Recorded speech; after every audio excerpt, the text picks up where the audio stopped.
President Trump's personal lawyer, Rudy Giuliani, has backtracked on statements he made Sunday regarding the proposed Trump Tower in Moscow. Giuliani initially quoted the president as saying negotiations over the Moscow skyscraper continued through the day he won the election. He has since given a different version of those remarks, saying they were hypothetical and not based on discussions he had with the president. Giuliani told The New Yorker that if there had been a discussion about a project in Moscow, quote, there would be nothing wrong with it. CBS News Washington correspondent Paula Reid joins me now from the White House. Paula, thanks for being with us.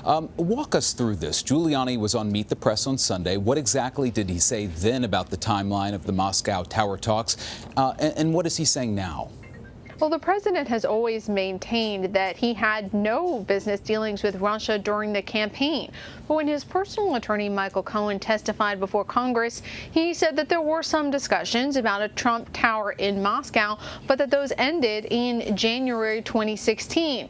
He subsequently admitted that he lied. He lied to Congress, and in fact, he had reason to believe that those conversations continued well through the campaign into June 2016. Now, Rudy Giuliani, the president's most recent personal attorney, comes out and says, in fact, the president continued to have these discussions about a possible Trump Tower in Moscow as late as October or even November. And it is a significant departure from what the president has tried to say about his business dealings with Russia. Paula, as you know, this is at least the second time Giuliani has backtracked on statements about Russia. Just last week, he walked back comments that there was, quote, no collusion between the Trump campaign aides and Russia ahead of the 2016 presidential election. Is there a strategy here? If there is, it's probably a small s strategy. It does not appear to be coordinated or coherent. But there is an obvious consequence of this, and this is that Giuliani is moving goalposts here.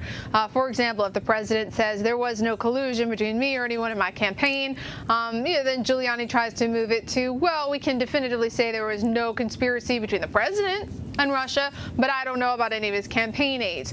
If there is a strategy here, it's that they want you to hear the bad news or potentially incriminating news from the president's representatives before you potentially read it in the final Mueller report. So with all that said, are we any closer to having a better understanding of how long the Moscow Tower proposal discussions went on?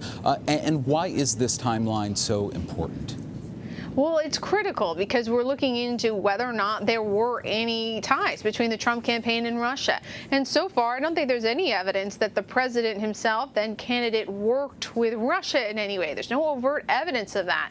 But there are questions about why about a dozen of the president's associates have tried to conceal their connections or their meetings to Russia and Russians. I mean, some of these are completely innocuous. For example, former Senator Sessions meeting with a Russian ambassador. That's pretty much a routine course of business, and yet he tried to conceal that. And so many other people in the course of this investigation have tried to conceal their dealings with Russia. The big question is why. So now we look at the president and we're like, look, you've said consistently that you had no business dealing with Russia, but here your two personal attorneys seem to be suggesting that was not the case. So what do you think? How do you think all of this is going to play out, and how Giuliani's recent statements impact the Russia investigation as a whole?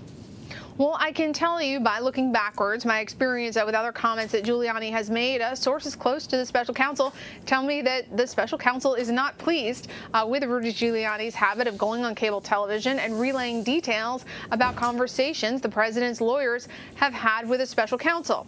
One really specific example is when Giuliani talked about discussions between the president's lawyers and special counsel Mueller over the issue of whether or not you can indict a sitting president.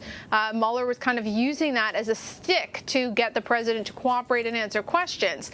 Giuliani shared relayed details of his conversation with the special counsel, and that was shocking, Kenneth, because that just doesn't happen. No one relays the conversations they have with special counsel Mueller.